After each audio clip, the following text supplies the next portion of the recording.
Not a good time to have nuts in your mouth. Welcome back, friends. Lost Scribe here, and it's time for the newest Kirby's Dreamcast. Here we talk about everything Kirby, from the games to the people behind making Kirby, and the show Kirby Right Back at ya. Currently, there's nothing new going on in the Kirby world, so let's talk about one of the more popular Kirby Twitters and websites. Today, I'll tell you about Kirby Informer. They are at Kirby Informer on Twitter, and their website is kirbyinformer.com. They have just broken 15,000 followers, which is pretty awesome for them. And what they are is, it's just a news site just telling you about Kirby news. So like the Kirby Cafe, the Kirby train setup going on in Japan, then things like the Waddle Dee store, stuff like that. And they'll talk about plushies and stickers and things being sold in Japan. Also sites where you can go if you want to import those things. They're not the only site that does it, but they're one of them, and we'll talk about the other ones in the future for sure. And so if you're a fanatic that likes to buy Kirby merchandise, they're pretty useful. Also, on occasion, they will retweet Kirby fan art, which I'm a big fan of seeing. It's awesome to see fan art. So many people are so good at Kirby art. I keep following more and more people because I love seeing Kirby fan art.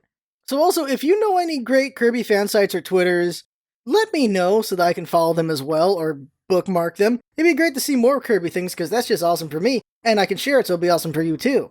So today's episode is on episode 7 of Kirby Right Back at Ya, titled Kirby's Egg-cellent Adventure. Yep, yeah, they went there with that. The Japanese title is Revenge, Dynablade. So let's talk about Dynablade. Dynablade is a huge bird. She looks like a hawk, but she's multicolored. She's got a red vest with a yellow trim and a giant blue gem at the center of her chest. Her color scheme is like rainbow-like. She's got red, orange, yellow, green, and blue going down her wingspan. But she's got blades at the ends for her feathers, because she's, well, Dinoblade. Dinoblade first appeared in my favorite Kirby game, by the way, Kirby Superstar. There she is the final boss of the sub-game named Dynablade. What's going on is, Dynablade is ruining the crops of Dreamland, so Kirby climbs the mountain to figure out what's going on, and Kirby fights her in the final battle and knocks her out. It's a fun boss fight, and we'll see that covered in the future when we go over Kirby Superstar, and eventually Superstar Ultra.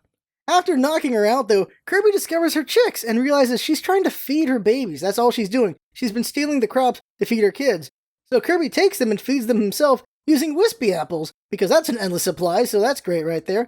And he also teaches them to fly. In the end, they fly away with a recovered Dynablade, and that's it. But evidently, Dynablade feels like she owes Kirby because she helps Kirby out in other games in Superstar, such as Revenge of Meta Knight. She actually helps out Kirby. When he gets shot off of Meta Knight's ship, the Halberd, she carries him back to it, and gets shot down in the process. She also appears in minor or cameo roles in Kirby's Air Ride, Mass Attack, Fighters Deluxe, and Star Allies. In the show, she will appear a few times, this of course being her introduction episode. She is 100% in 3D, and it is not the best 3D animation. This is, of course, 2002 we're talking about, so you can forgive it a bit, but it is not the best. Consequently, I theorized that Dynablade is why Kirby's animation is so different from the other episodes in this episode. In this episode, we're going to see a lot of 2D Kirby instead of the usual 3D Kirby for the majority of the episode, and because of that, it puts Kirby in a significantly different light. It's very interesting. I've talked about this a few times in the past before, saying that we see a lot of 3D Kirby, and then eventually we're going to see a 2D Kirby that makes it inconsistent, and here it is right here. This episode is the only one so far out of 15 episodes I've watched where we get 2D Kirby a lot, and it's just different, and in some ways, I wish we saw more of this Kirby. You'll see what I mean as we go. But now let's start out the episode properly. So the episode starts with King Dedede running up a hill, followed by Escargoon. Escargoon's like, you shouldn't be doing this, but King Dedede is indulging what he does, and this is King Dedede having his favorite hobby, and that is bird watching. It's like people watching, I suppose, isn't it? So in the English version, he calls the birds he sees a bunch of funny names, just describing them as they're going, and it's kind of funny. But the Japanese version, he actually gives out their names. He names them out as copper pheasant, a shrike, a thrush, a toucan, a couple salmon-crested cockatoos, a scarlet macaw, and an owl. But then the birds start to freak out and fly away, and they're not sure why that is. And then a huge gust of wind hits the area. And the poor sheep once again have a bad day. Remember the sheep from episode 1? Well, they're having a bad day again because they see the wind coming and they get blasted away. Just ouch. Sucks for the whole flock. They just get blown everywhere. But they aren't the only victims, no. We all see Kirby's house, and it gets completely thrown into the air with Kirby in it. And the house comes tumbling down a canyon. Luckily, though, Kirby does fly out of the house just in time, and we see a giant streak across the sky. And King Dedede tells Escargoon that they just saw Dynablade. So that's how they started out. This is the opener right after that, and it's like, well, that's quite the entrance there. Donna Blade just wrecked a place just by flying. So that's how powerful she is. So, that's a good way to start it out. So after the opener, we next see the aftermath of the strong gust. Thankfully, we see the shepherd with his sheep, so they're all definitely okay, but they're understandably wrecked. Random citizens are in the area, while Sir Ibram, Chief Bookham, the mayor, and Professor Curio investigate. Tiff and Tuff are looking around too with Honey and Spikehead. For some reason, the other guy's not there. And they're just searching around, but no one's sure what's going on, and Tuff decides to go check on Kirby's house while Tiff wants to look around. Now, in the Japanese version, the kids figure it must have been a monster from King Dedede, or maybe a tornado, while in the English version, they just figure it's a tornado or something else. Like, just significantly different wording there, which I find interesting that they don't suspect it's a monster in the English version. That just seems like a gimme they should have said. I mention this because the next thing that happens is Tiff finds a giant blade. Tuff tries to touch the edge of the blade with his open palms, by the way, which shows you how smart Tuff is, and the blade pushes him back, just blasts him away a little bit. In the Japanese version, Tuff thinks it must be a blade from a monster, but in the English version, he's just shocked from getting knocked back. Then Professor Curio freaks out and joyfully tells them it's a Dynablade feather. He is losing it. He is extremely happy to find this thing. Good for him. So now it's time for some lore. So he explains to everyone that apparently Dinoblade shows up in Cappy Town every 100 years to lay an egg. And it looks like it's been 100 years since last time Dinoblade showed up. He's just super hype about this, and he figures Dinoblade is looking for a nest. But then all that gets interrupted because a bunch of farmers show up saying that their watermelon patch has been eaten. Now this is a very interesting scene. As I mentioned before, as a fan of the games, I would instantly think it's Dynablade doing this because Dynablade wrecks the crops in the games. So they go to the watermelon patch, and there's a bunch of half-eaten watermelons everywhere. So I'm like, okay, Dynablade's been eating a bunch of watermelons, and I guess giving what's left of it to her chicks, right? But what happens is not that. It's a bit nuts, and I'm going to take a minute on this. They come to this watermelon patch, it's all wrecked all over. They're just a bunch of half-eaten watermelons, and the farmers think it's Kirby. Tiff tries to defend Kirby, saying they don't have any proof. And then now enters Tom Sawyer Kirby, or Huckleberry Finn Kirby. I'm not sure which one's the one that's more innocent of a troublemaker between the two. But Kirby shows up and straight up swallows a watermelon in front of everybody.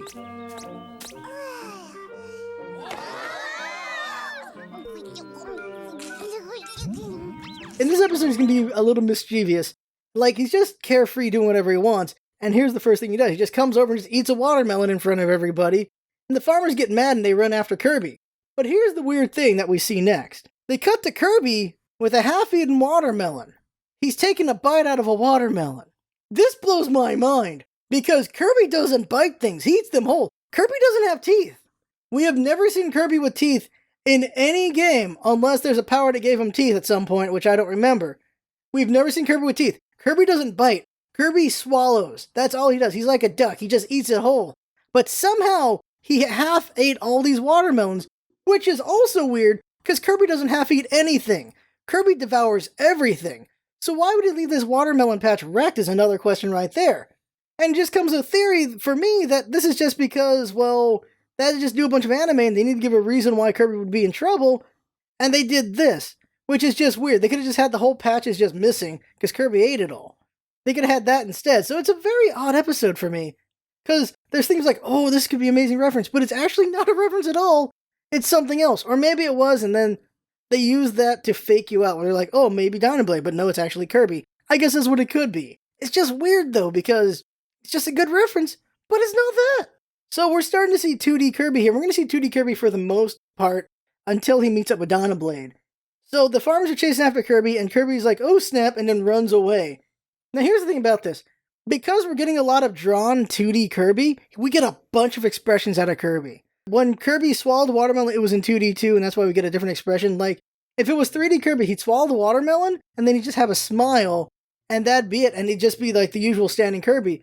But for this one, it was a 2D Kirby. He swallows the watermelon, and then he makes a look at the camera, a really happy look, with some of the watermelon still popping out of his mouth. That is because it's a 2D instead of a 3D, and because of that, we get just more expression out of Kirby, which is very interesting. So when the farmers chase Kirby away, Kirby runs from them, gets to a point where he thinks he's safe, and he looks around just like, okay, I'm safe now, and then he sees the farmers are still chasing him, so he runs some more. He just has a bunch of different expressions of relief on his face when he does that. And that's because it's 2D instead of 3D. So they're utilizing an interesting range of Kirby going on here. And it's like, well, shoot, I like 3D Kirby because it's really well drawn, not well drawn, but it's well modeled and it looks great and it's very cute. But there's times when they would benefit from this 2D Kirby, and it's looking really good right here. By the way, I'm up to episode 15, and we don't see much of 2D Kirby after this episode. So I assume right now the reason why we see so much 2D Kirby in this one is because of Dynablade. That the majority of the 3D time went to Dynablade, so they needed to spend whatever other time drawing Kirby instead of 3D making them, besides when Kirby meets up with Donna Blade. And there's a little bit of King Dedede and Escargoon in 3D as well. But a lot of it is just 2D Kirby, which is a trip. So eventually Kirby does get a safe distance from everyone, and he just gets away, and he just has a sigh of relief. And then a plate of watermelons floats near Kirby, and he goes to suck it. But then he remembers the chase that this just happened, and he decides no. And he has just a look of just doubt on his face, and a look of uncertainty on him. It's interesting to just see more emotions out of Kirby in this episode. So that plate floats away, and then a plate of cake shows up, and Kirby instantly sucks it up because, well, that's not what he got chased for. He shows a little bit more independence and smart in this episode. He's still a baby, so his logic is, only watermelons are where I'm going to get in trouble, so he eats the cake. But then what comes up next is now a plate of sweets shows up, and it floats over to him, and Kirby chases after it. Like, he jumps at it, and it moves out of the way, and hits his face into the ground, and he does it again, and he does it again. It's really cute, it's really funny, and eventually, though, Kirby gets mad and chases the plate really hard. But eventually, he falls into a trap set by King Dedede. So that's right, King Dedede and Escargoon have now captured Kirby, and they're taking him somewhere. Takori actually notices the situation, and he says he's going to go see what's going on. Now, you might think Takori's crazy at this point, because it looks like he's talking to himself, but at the last moment, they actually show Rick pop his head out from behind a rock to show Takori isn't nuts. Looks like the king's got Kirby in the can, and he's cooking up something nasty. I think I better tail him. Crikey. By the way, when they caught Kirby, King Dedede said their fast food was too fast for Kirby, because of course they did. Because of course they did. So we follow King Dedede as he drives up to a mountain. They free Kirby and tell him they're gonna bring him to some food. So they climb up to the top of a mountain, and King Dedede shows Kirby just a huge egg. They tell Kirby that it'd make a great big breakfast, and Kirby looks really, really into this situation. He's like, ooh, food, yes, and he does that gulp thing to show someone's they can't wait to eat something. So King Dedede gives Kirby some matches, and the two leave. Him and Escargoon leave. Next, we see Kirby thinking in his imagination about cooking the egg to eat it, and we're treated with lots of Kirby expressions. Very cute as always, just seeing what Kirby's thinking about what he's going to do with his egg. And then Kirby goes towards the egg with a smile on his face. And then it cuts to Tiff and Tuff. So Tiff and Tuff are learning from Rick that Kirby was captured by King Dedede using food for bait. The two figure, yeah, that's Kirby's big weakness, so that's not good. And then they rush off to find where King Dedede was last seen and start calling out to Kirby. But then a big eggshell lands on Tuff's head, for comedy of course, and they notice it came from the top of a mountain and rush there. They see a burnt nest and eggshells, but no Kirby. They surmise that King Dedede must have tricked Kirby into eating the egg, which is bad news since that means Dynablade will want to take revenge on Kirby. And that's what happens next. Now, Dynablade shows up at this point, and it's the first time you're going to see Dynablade. And so the 3D, like I said, it's okay, it's not the best. It looks awful in comparison to now 3D, obviously. And I don't know, it's not great. But Dynablade looks understandably pissed. She looks very angry. And that is not a good thing. And we get a good shot of how big Dynablade is when she's on the mountain. She is just huge. She is a big old bird, and she's going to go wreck Kirby, and that's not good. Tiff and Tuff figure they need to get to Kirby first and warn him, because, well, they should. That's the best thing to do. And then we get a funny moment next. So they cut to King Dedede now, and he's singing about how Kirby's going to get attacked by Dynablade, as he creates this big sign in a field that is a drawing of Kirby prepping to eat an egg. Dinoblade had an egg it laid, E-I-E-I-O. What a handsome king had a plan he made, E-I-E-I-O. When Kirby eats that big old leg, Dinoblade gonna grab Kirby by the neck, drag him away to a secret lair, finally get Kirby out of my hair. Dinoblade, hey look, that's high. This is an interesting scene because Dynablade sees it and totally understands the message. A creature that looks like this ate her egg, that's what she got from it, and that was enough. She just figures it out from there. Well played, King Dedede. You somehow were right that Dynablade would understand your thing, and it works out for him. A funny thing is, as King Dedede was making the sign, he's singing in a fast-paced E-I-E-I-O style thing about how Kirby's gonna get eaten. While in the Japanese version, it's much more of a slow-paced song, based on something I'm sure that I don't recognize. べちゃった。誰だろうな、誰だろうな。教えるぞい、教えるぞい。カービィが食べちゃった。卵を食べちゃった。大変だ、大変。おー、来たぞ。出せぞ。By the way, when they noticed the plan worked, this cargoon says Kirby's egg stinked. Oh, and by the way, earlier he also said Kirby must be egg-cited when they showed him the egg. Just, oh my god, the eggs. The egg puns. The egg puns. They don't have a ghost of a chance. So Tiff and Tuff eventually find Kirby fishing. Straight up Kirby fishing, which is a cool thing to see. Like, we've never seen Kirby fish.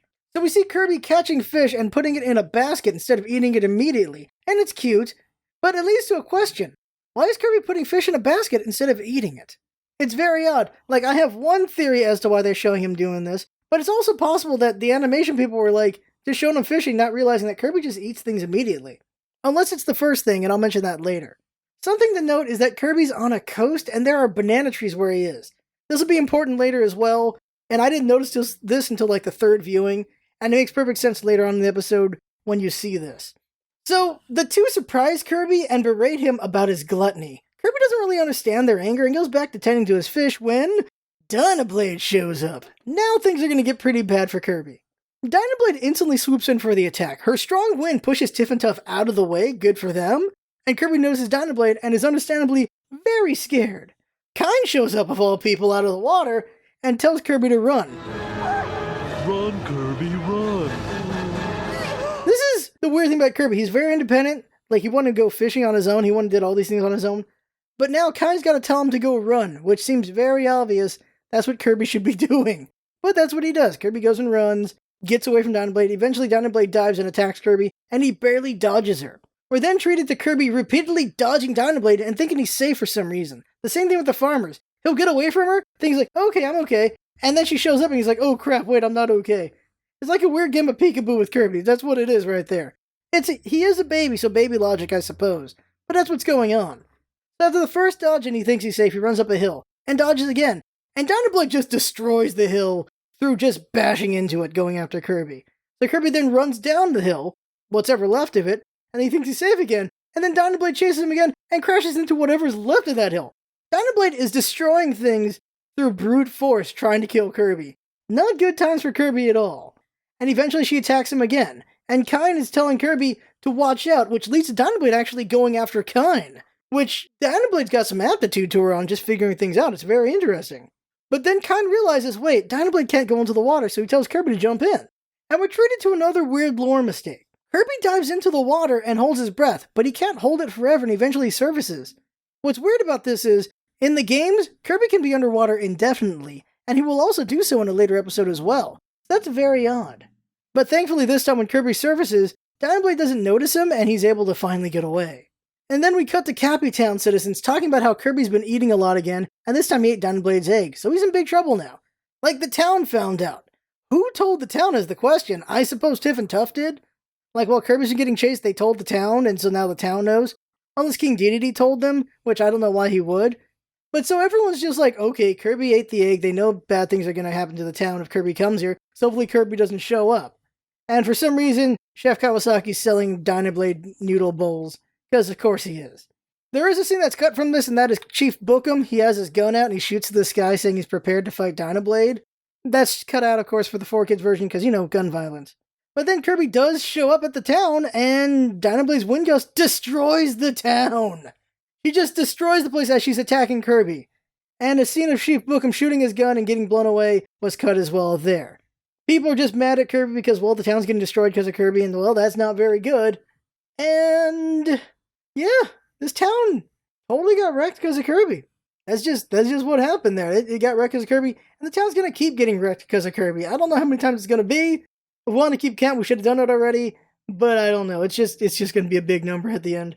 So Tiff and Tuff start looking for solutions. Tuff asks Koo to ask Dinoblade for forgiveness. By the way, notice that? So Rick, Koo, and Kine are in this episode, just a little bit each one. And so they ask Koo to ask for forgiveness, and Koo says, Koo, go bird talk to Dynablade and tell her we're sorry. It'll listen to a wise bird like you, Koo. I doubt it. You're forgetting that egg contained Dynablade's chick. How can we expect it to forgive us for its loss? Your friend Kirby's gotten us all into a mess. honestly, like, her chick's been eaten by Kirby, she wants revenge, Koo ain't gonna be able to stop that. Tiff then asks Midnight for help, and he says Kirby has to take responsibility for his actions. And, well, yeah, he definitely does. So eventually, Dynablade does capture Kirby, and it's in her beak. Not a good time. What happens is Kirby tries to hide, like, under a house. Dynablade destroys the house, catches Kirby off camera, and then, well, Kirby's stuck. He's in her beak. He's gonna get eaten or bitten or something. He's just gonna die. It's gonna be horrible. And at this point, of course, it's now 3D Kirby. And he's trying his best not to get crushed in her beak, but it's not going well for him. Like, he's pushing back as best he can, but it ain't looking too great. So in desperation, Tiff calls for the Warp Star. So the Warp Star is now in transit, heading to go save Kirby, hopefully. Dinoblade, for some reason, decides that she can't kill Kirby through biting him. I guess he's too strong for that. So she goes ahead and puts him in her talon, and she starts crushing him in her talon. Kirby looks very uncomfortable in this situation. He looks also very distressed, like Kirby's ready to cry, because he's just in a bad spot. But somehow Kirby's able to get loose, and he climbs on top of her wing and tries to hit her, but does no damage. Kirby can't do anything without any powers, or something to suck up and spit back at her. All he can do is just try to hit her, but he's not doing anything to her. And so Dinoblade actually tries to slice Kirby with her other wing. Things are just not looking favorable for Kirby, so she eventually flaps Kirby off her wing, and he plummets. But thankfully, the Warp Star catches him. So now Kirby tries to fight Dynablade just straight up, jumping at her with his Warp Star, but he's not able to do any damage since he has no powers, like I said earlier, so not a good time for this. Dynablade just easily rebuffs Kirby and just knocks him away, so he tries a different tactic. He starts circling Dynablade with his Warp Star, and she tries to follow along and gets dizzy and falls. But before she hits the ground, she fixes herself and goes back on the attack, which is, of course, not good for Kirby.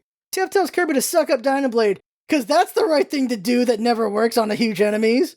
I was really hoping Kirby would eat a feather and become Wing Kirby, but nope, that doesn't happen. Or maybe, Sword Kirby because the Dynablade. But nope, that doesn't happen. That's too bad because it would have been interesting to see just Wing Kirby in this since it's such an interesting outfit.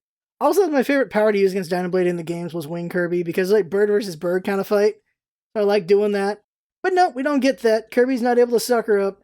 She blasts him. She actually slaps Kirby and he recovers. She then uses a wind attack, and this is kind of cool. King Dedede's tank just gets blasted away by it. And a bunch of Cappies get blasted too. We see Tiff grab a tree, and then Spikehead grabs onto her leg to hold on because he's getting blown away. And then Tuff hangs onto Spikehead. But then the wind just gets too strong and Tuff comes loose. But then Professor Curio grabs Tuff while holding onto Spikehead. And it looks like both of them came loose, so he's holding them. Tiff's holding onto Spikehead. They're all just trying to hold on for dear life and somehow not die horribly in the blast. And it's just a cool touch to see that, and just seeing Professor Curio be helpful like that. That's just a cool thing to see. And eventually, the wind attack just overwhelms Kirby, and he gets blown away as well. Dynablade once again catches Kirby in her mouth. The Warp Star tries to intercept, but King Dedede fires a cannonball to stop it. But Dynablade thinks it's aimed at her, and slaps the ball back at King Dedede and Escargoon. Bam! Just blows them up, which is great.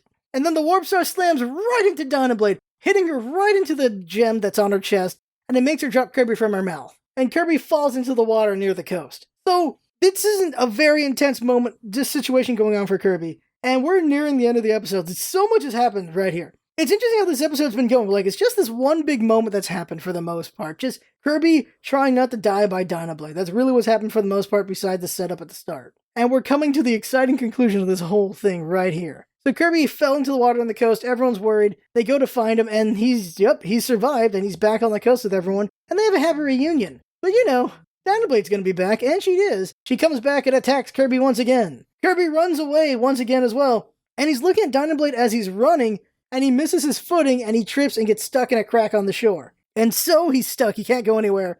And Dynablade flies in for the kill. But then, a chick shows up holding a banana peel. Kirby's like, hey, little buddy. And I'm really curious if Kirby was trying to lead Dynablade to the chick or not. Like, there's no real way to know, honestly. Like, Kirby looks like he's looking at her because he's worried about her hitting him, or if he's trying to lead her to the chick. I'm not sure. Earlier, Kirby was getting fish, and he wasn't eating the fish, so I was wondering if he was bringing it to the bird. I'm not sure about that either. I'm really not sure if I'm giving too much credit or not, or if Kirby was just running for his life, and luckily was there at the right spot for the chick to show up, because the chick shows up, and Dynablade stops. She was about to kill Kirby, but she stops when she sees the chick. So at this moment, everyone shows up and they're like, whoa, what the heck's going on here? And Cerebrum's there, the kids are there, everyone's there. And we get to see Kirby feed a baby chick bananas while everyone watches. And of course, it is very cute. Remember I mentioned those banana trees earlier? That's why I have that thought. I'm wondering if Kirby was fishing nearby to bring the fish to the chick or not. That's what I was wondering. But of course, he is feeding it bananas. which if we had Wispy Woods, it probably would have been apples again. So eventually, Kirby's feeding the chick bananas, and then the chick notices Dynablade and calls out to its mother. And Dynablade starts crying and calls back to its child. And so Dynablade and the chick are reunited, and it's meant to be this heartwarming moment. And then Dynablade looks at Kirby, and Kirby moves away scared. Kirby's understandably very scared and runs and hides in a corner. But then Dynablade pats him on the head. Like, she just pats him, like, there, it's okay, all is forgiven kind of thing. Like, wow, alright, so we got a happy ending here. Because Kind tells everyone that Kirby hatched the egg. So Tiff figures Kirby was taking care of the chick for her since he was there when it hatched, and well, what is he gonna do? Just leave a baby alone? So everyone's just proud of Kirby for taking care of this chick, but then Takori shows up and explains what actually happened. Kirby lit the nest on fire! But instead of cooking the chick, it sped up the hatching process. So that's a lucky break. Takori figures Kirby took pity and didn't eat the bird and decided to take care of it. This news makes Dynablade look at Kirby, who skedaddles away. It's very cute again. It's just funny to see this. Kirby's like, I'm out. He's like, who? No one knows I was gonna eat that bird. It's like, oh crap, I'm out of here. Tiff is annoyed and says someone should eat Kirby. That'll teach him a lesson. Kirby understands what she meant and runs in fear and hides. Just runs again, and again, very cute. But Tiff then tells Kirby it's a joke. He's too tough to eat. And Kirby happily comes back, and it's the end of the episode. For the Japanese version, though, Tiff says, come on, let's go fix the houses. And Kirby comes back happily. And that's just a nicer version right there. Because Kirby, is a nice little fellow. So that right there is the first Dinoblade episode. She is going to show up again a few more times, but mostly in cameo form. Kirby had a really rough day with this episode, oh my god. But he didn't really get beaten up, so we can't really put the counter up on that. He was almost murdered a few times, though. Very distressing for Kirby, but he didn't get killed or get hurt too much, so can't really put up the counter on that. 2D Kirby had so many expressions we haven't seen before, and we will not see again for the time being until we get another 2D heavy episode, I'm assuming. I'm up to 15, as I said earlier, on rewatching, and it's all been 3D Kirby for the most part, so I don't know when we're going to see it again. So he's just back to being the much more simple baby-like Kirby. And that's kind of too bad in some ways. Like, I like seeing this more Huck Finn kind of Kirby, just being more expressive and being able to do things on his own. But it's also fun seeing the baby-like Kirby as well, and we're going to get a lot of that pretty much soon enough. And this is just one big event episode. It was such a roller coaster ride. I really liked it. Like, it went by so fast. For me, it felt like it was only 5 minutes watching this episode. I watched it like 4 times now, and it still feels so fast. So much goes on so quickly. I really like this episode. It was just a good one in a roller coaster kind of way. It's not the most, let's wait here. It's not the funniest episode. It's not the best action episode, but it's just a roller coaster, and it's just done very well in that light. So next up is going to be episode 8, and it's going to be around a certain someone known as Professor Curio. And it has its ups and downs, but will definitely be the weakest episode so far. Which isn't saying a lot, really. If we graded these episodes, most of the episodes would be between the 8s and 10s. There's definitely some really good episodes. Maybe not a 10 yet, but definitely 8s and 9s for sure. A lot of really good episodes so far. But episode 8 would be like a 6 or a 7. It's the weakest episode so far.